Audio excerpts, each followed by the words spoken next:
우리 함께 보실 하나님의 말씀은 신약성경 누가복음 2장입니다.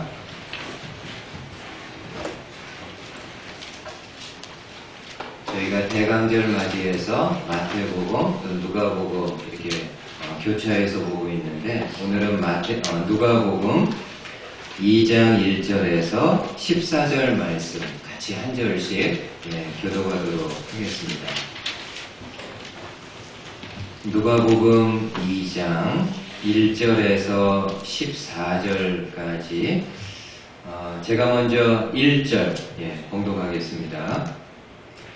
그때에 가이사 아구스도가 명을 내려 천하로 다 호적하라 하였으니, 이 호적은 그레도가 시리아 총독이 되었을 때 처음 한 것이라. 모든 사람이 호적하러 각각 고향으로 돌아가매 요셉도 다윗의 집 소속이므로 갈릴리 나자렛 동네에서 유대인을 향하여 그들에게 하는 다윗의 동네로 그 약혼한 마리아와 함께 호적하러 올라가니 마리아가 이미 잉태하였더라.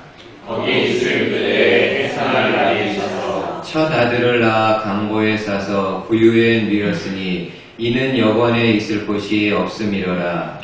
그 지역의 목자들이 밤에 밖에서 자기 양떼를 지키더니 주의 사자가 곁에 서고 주의 영광이 그들을 두루 비추매 크게 무서워하는지라.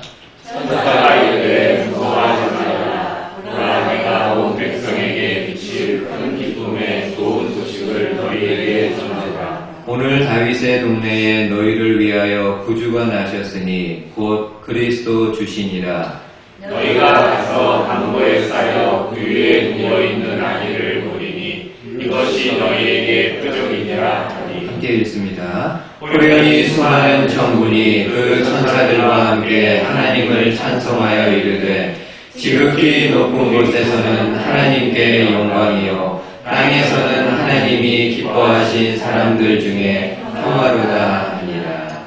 아멘. 오늘은 누가복음에 있는 이 말씀을 가지고 또 성탄에 대한 메시지 함께 나누도록 하겠습니다. 오늘은 여러분 대강절 셋째 주일입니다. 앞에 초도 3개가 켜져 있는데 대강절 셋째 주일입니다. 여러분, 대강절은 지난번에 말씀드린 것처럼 그리스도의 오심을 경건한 마음으로 준비하며 기다리는 시간들입니다.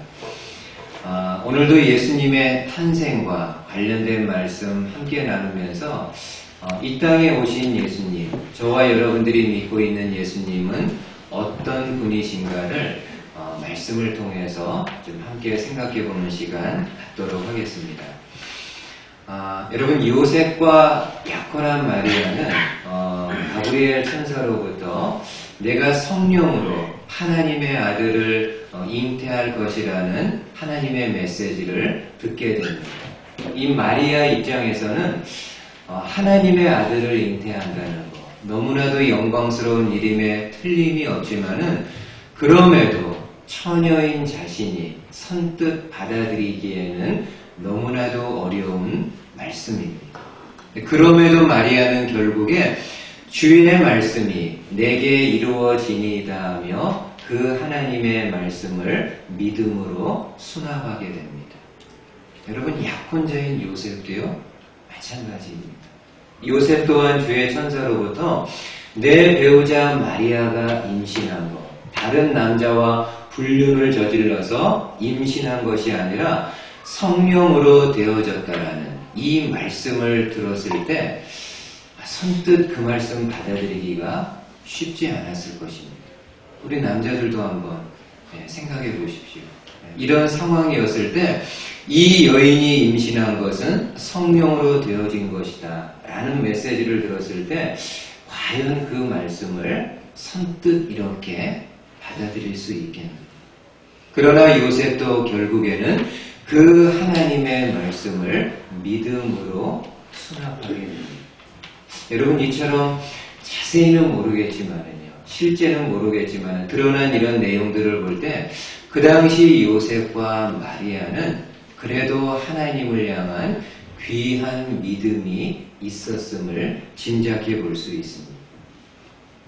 여러분 성경에는 이렇게 하나님이요 누군가를 향해서 아기를 가질 것이라는 메시지를 전해주는 내용이 나옵니다. 이거를 신학 용어로는 수태고지라고 이야기합니다. 수태는 임신한다는 뜻이고요.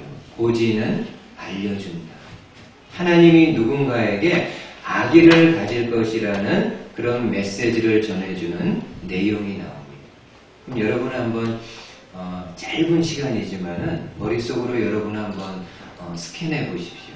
성경에 나오는 사람들 가운데 하나님으로부터 수태고지를 받은 부부들은 과연 어떤 사람들이 있었을까요? 많지 않습니다. 많지 않은데요.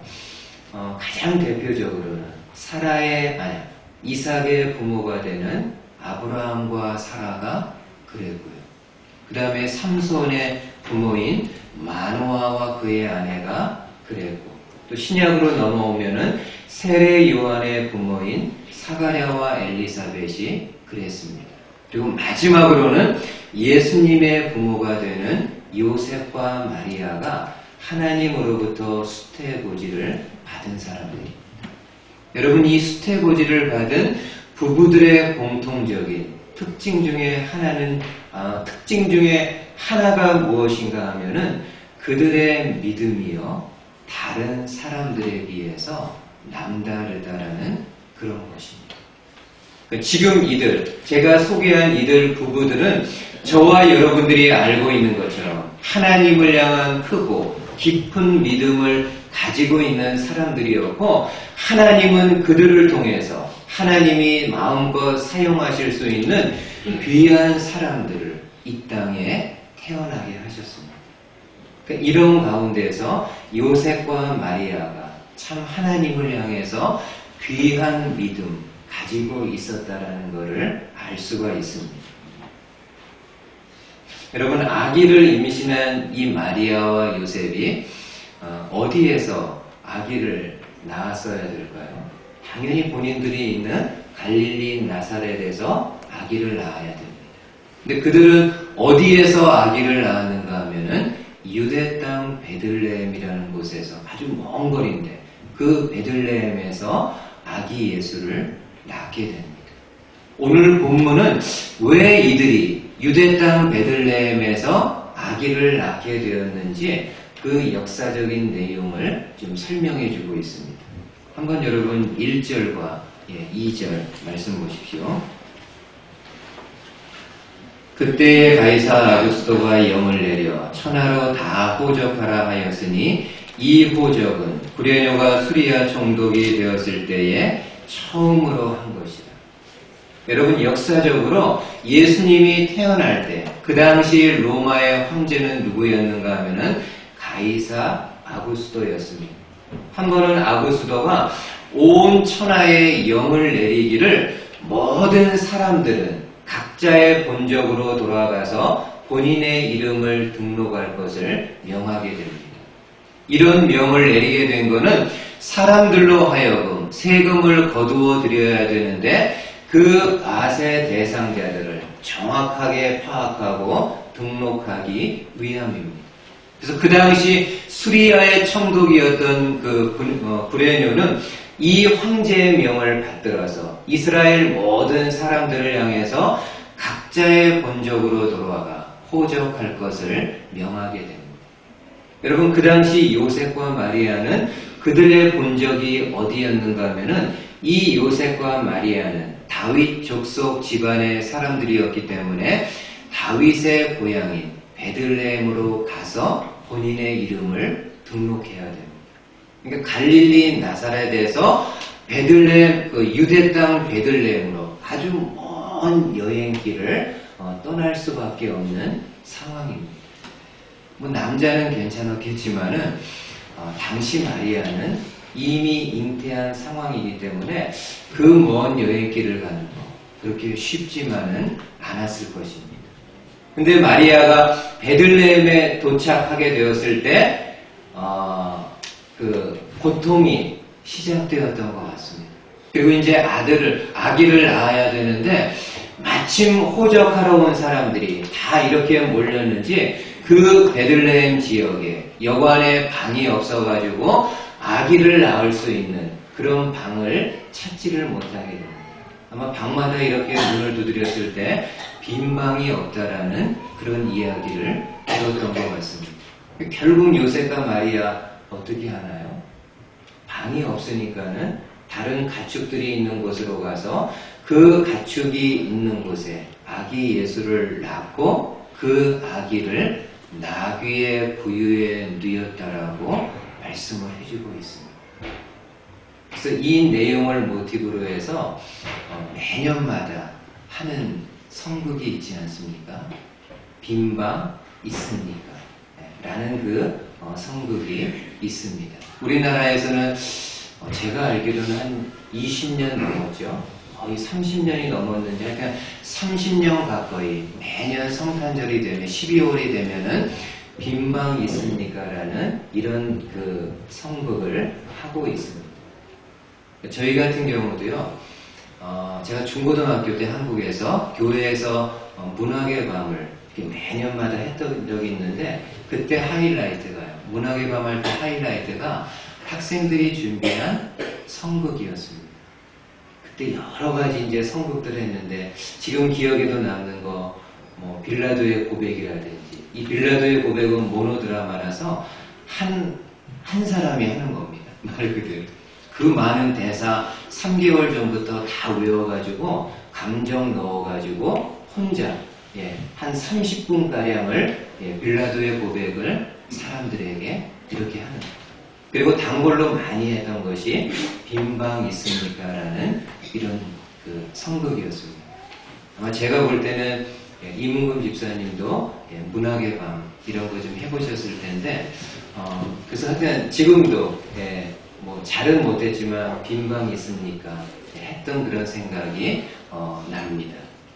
여러분 가이드 포스트지에 보니까는요 빈방 있습니까? 이 내용에 대해서요 이런 기사가 좀 실린 적이 있습니다. 한번 여러분 화면으로 보시면서 한번 들어보십시오.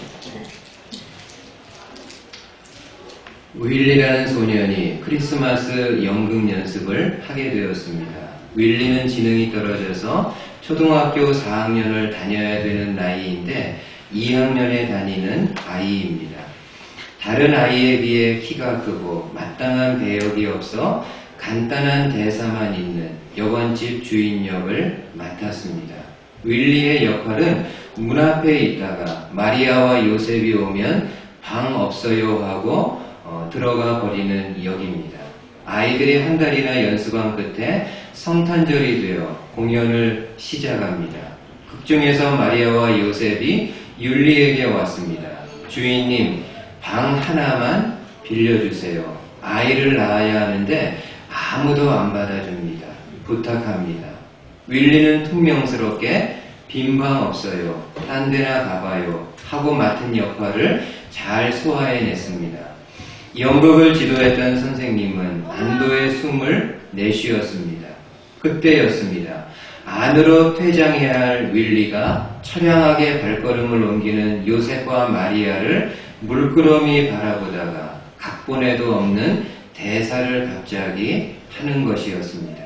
요셉님, 마리아님, 가지 마세요. 사실은 우리 안방이 비어 있어요. 그 방을 쓰시면 돼요. 순간 관객들은 터져나오는 웃음을 참을 수 없었지만 그처럼 뜻깊은 성탄 연극은 본 적이 없다고 하면서 큰 감동을 받았습니다. 여러분 한번 이렇게 생각을 해보십시오. 우리의 마음을 하나의 방으로 생각해 보십시오. 과연 내 마음의 방에 예수님이 계시는지, 내가 이 마음의 방에 예수 그리스도를 내 인생의 주인으로 모셔 영접한 적이 있는지. 여러분, 예수님은 우리 마음에, 저와 여러분들 마음에 들어오기 원하셔서 계속해서 우리 마음을 두드립니다. 아무개야, 빈 방이 있는가? 내가 들어갈 내 마음의 빈 방이 있는가? 많은 사람들은요, 예수님의 이러한 음성, 예수님의 이러한 요청에 빈 방 없다고 하면서 매몰차게 그 마음의 문을 닫아버리는 사람들 많이 있습니다. 오늘 저와 여러분들은 어떻습니까? 우리 주님이 말씀을 통해서 혹은 믿음의 사람들을 통해서 우리 마음, 내 마음에 들어오기 원하셔서 내 마음에 자리 잡고 스테이하기 원하셔서 빈방 있느냐라고 물어올 때 과연 저와 여러분들은 어떻게 반응을 하고 있는지. 그런데 성도 여러분, 예수님만 우리 마음의 문을 두드리는 것이 아니라 사단도 죄를 앞세워 우리 마음에 들어오기 위해 수시로 호시탐탐 저와 여러분들의 마음의 문을 두드립니다. 그때 저와 여러분들은 어떻습니까? 여러분, 교인들 중에도요, 하나님과 세상 양다리 걸치며 살아가는 성도들은 아무런 경계 없이 빈방 있다고 하면서 그 죄의 유혹을 그대로 이렇게 받아들이는 사람이 있습니다. 그러나 반면에 하나님의 말씀으로 무장하고 하나님을 향한 기도로 무장하고 하나님을 향한 그래도 두렵고 떨리는 경외하는 마음을 가지고 있는 성도들은 어렵고 힘든 상황이지만 참 달콤한 유혹처럼 보이는 내용이라 할지라도 그러한 죄의 유혹들에 대해서 빈방 없다, 빈방 없습니다 라고 하며 그 마음의 문을 닫게 됩니다. 바라기는 저와 여러분들이 예수님을 향해서는 빈방이 있습니다. 많습니다. 그 중에서도 내 마음의 중심이 되는 안방이 있습니다. 그러나 죄를 향해서는 그 죄의 모양이 어떠한 유혹과 어떠한 아름다운 모양을 하고 있다 할지라도 그러한 죄의 유혹 앞에서는 빈방 없습니다. 아주 작은 방도 없습니다. 라고 그 마음의 문을 죄 앞에서 단호하게 걸어 잠글 수 있는 저와 여러분들 되실 수 있기를 주님의 말씀으로 축복을 드리겠습니다. 두 번째로요. 여러분, 요셉과 마리아를 제외하고 예수님의 탄생, 예수님의 태어남을 가장 먼저 알았던 사람들은 누구일까요? 그들은 바로 베들레헴에서 양들을 치는 목자들입니다. 여러분, 예수님이 태어났을 때 주의 천사가 그 목자들에게 가서 이런 하나님의 메시지를 전해주게 됩니다. 오늘 본문 10절 한번 보십시오.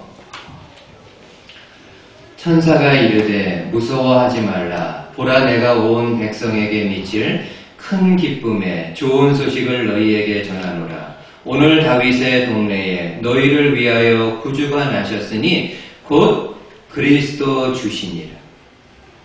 여러분, 지금 주의 사자는 목자들에게 온 백성에게 미칠 큰 기쁨의 좋은 소식이 있다라고 이야기합니다. 그러면서 하시는 말씀이 너희를 위하여 구주가 나셨으니 곧 그리스도 주시라고 말씀합니다. 너희가 오랫동안 하나님이 보내주실 메시아를 기다리고 있었는데 이제 드디어 그 메시아, 하나님의 아들 되시는 그리스도가 이 땅에 오셨다라고 이야기하게 됩니다. 여러분, 성경을 보면 흥미로운 부분이 있습니다. 어떤 건가 하면은 한번 여러분들도 생각해 보십시오. 하나님은요, 이 예수님과 관련된 중요한 사건들을 가장 먼저 누구로 하여금 알게 했는가 하면은요, 그 당시 사회에서 소외받고 또 가난한 사람들에게 가장 먼저 알게 하셨습니다. 이게 참 신비로운 일 중에 하나입니다. 저와 여러분들의 인간적인 생각은 어떻습니까?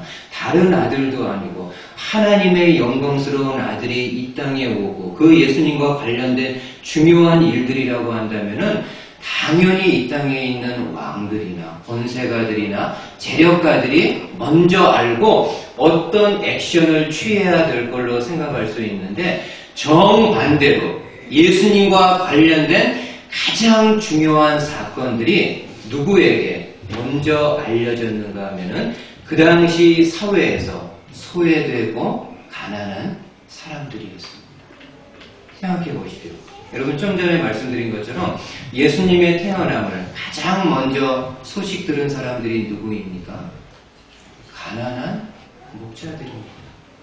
그리고 예수님이 십자가에 달려서 죽으시게 되셨는데 그 십자가 밑에까지 마지막 순간까지 따라왔던 사람들은 누구인가요? 여자들입니다.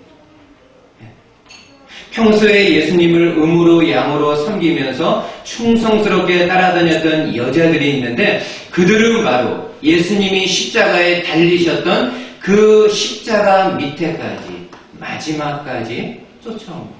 다른 남자 제자들 다 뿔뿔이 이렇게 그냥 다 흩어졌는데 그 여인들만큼은 있을 수 있는 여러 가지 불이익을 감수하면서도 그 예수님의 십자가 밑에까지 따라오게 됩니다.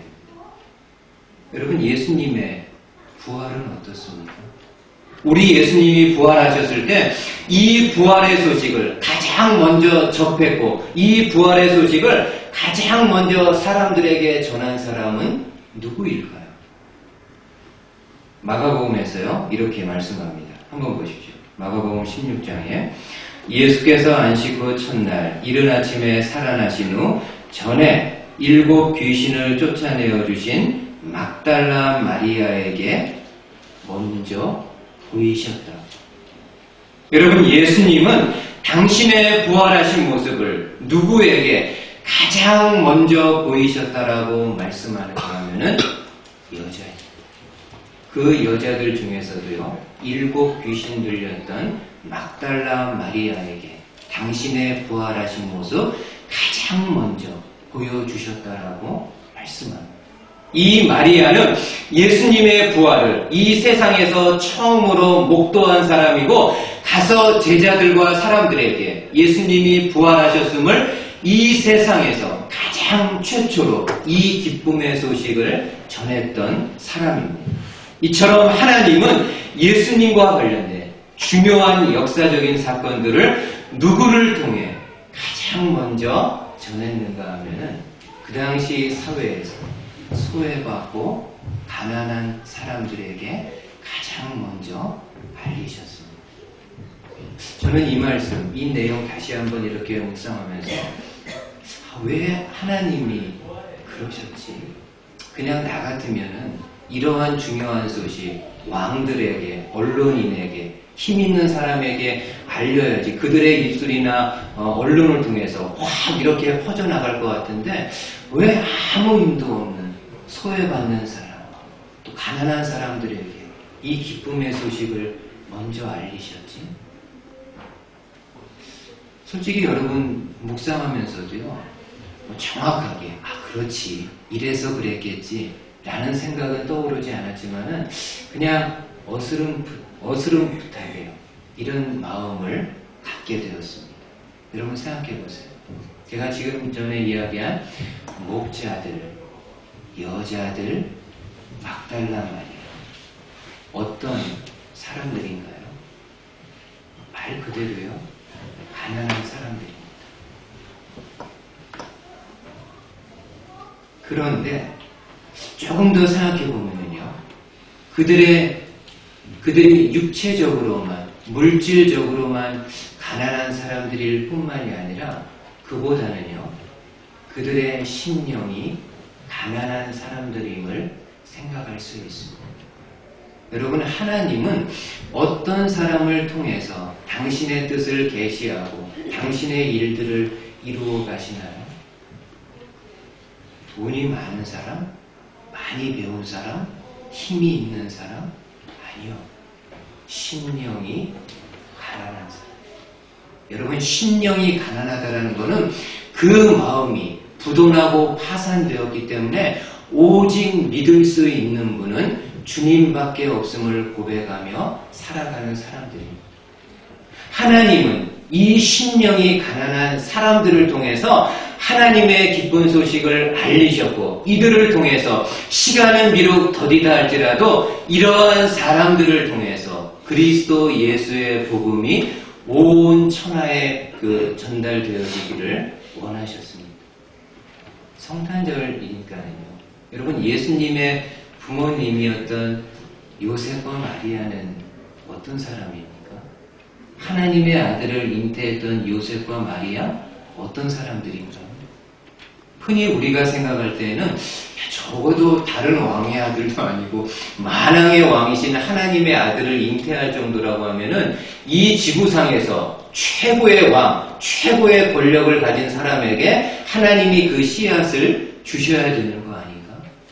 근데 여러분, 요셉과 마리아 어떤 사람들입니까? 가난한 부부입니다. 요셉과 마리아가 어떻게 가난한 사람인가를 알 수 있는가 하면은, 여러분, 유대법에 의하면은요, 여자가 아기를 낳게 되면은 많은 피를 흘렸기 때문에 일정 기간 동안 정결의 기간을 가져야만 합니다. 좀 성도님들에게는 죄송하지만은 이 여자가요, 아들을 낳았을 때하고 여자를 낳았을 때하고 정결 기간 갖는 횟수가 다릅니다. 차별은 아니지만 좀 차이가 있습니다. 근데 하여튼간 이렇게 여자가 아이를 낳은 후에 정결 기간이 끝난 다음에는요, 희생 제물을 가지고 제사장에게 가서 속죄제를 드려야 됩니다. 근데 보통 여인들은 정결 기간이 끝나고 희생 제물을 가지고 갈 때 무엇을 가지고 갔는가 하면은 1년 된 그 양을 가지고 제사장에게 갑니다. 가난한 사람들은요, 양조차도 구하기가 쉽지 않잖아요. 그래서 가난한 사람들을 위해서는 어떻게 합니까? 집 비둘기나 산 비둘기 새끼를 가지고 속죄제를 드릴 수 있습니다. 여러분, 누가복음 2장에 보면은 이 마리아가 아기 예수를 낳고 정결 기간이 끝난 후에 예루살렘 성전에 가서 속죄제를 드리는데, 무엇을 가지고 속죄제를 드렸는가 하면요, 비둘기 한 쌍을 가지고 제사를 드렸다라고 말씀합니다. 이처럼 요셉과 마리아는요, 가난한 사람들이었습니다. 돈이 없고요, 물질적으로 넉넉하지 못한 사람들이었습니다.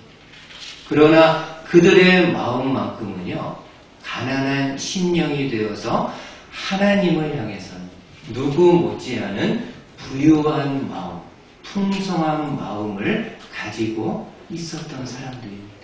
하나님을 향해서만큼은 하나님만이 나의 주인이시고 내 삶의 주관대 되심을 믿음으로 고백하는 것이 충만한 가운데 있었기 때문에 하나님은 수많은 사람들 가운데 이 가난한 심령을 가진 요셉과 마리아를 통해서 이 땅에 예수 그리스도를 보내시는 귀한 일을 하셨습니다. 마지막으로 여러분 생각해 보세요. 나는 과연 가난한 심령을 가진 사람인가? 여러분들 가운데는 개인적으로 좀 돈도 많이 있는 분 있을 수 있습니다. 가운데 그냥 나머지 평생 그냥 사용할 수 있는 돈 있을 수 있습니다. 또 공부를 많이 해서 이 세상에서 공부할 수 있는 데까지 학위를 가지고 있는 분들도 있을 수 있습니다. 근데 마음은 어떻습니까? 혹시 마음도요, 하나님 앞에서 그렇게 자고 스스로 이렇게 높아져 있는 그런 것은 아닌지.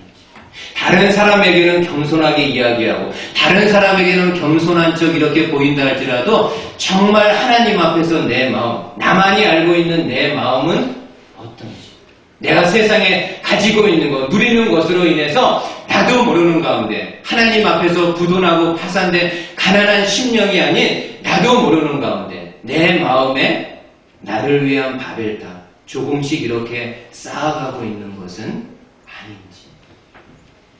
오늘 여러분 이 말씀을 함께 나누면서 혹 내 마음에 그렇게 쌓아지고 있는 나의 바벨탑이 있다고 한다면 다시 한번 무너뜨리고 부도나고 파산된 심령을 가지고 하나님 앞에 가난한 사람입니다.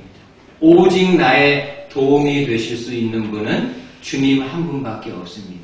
이 고백으로 함께 나아갈 수 있는 저와 여러분들 되실 수 있기를 주님의 말씀으로 축복을 드리겠습니다. 아멘.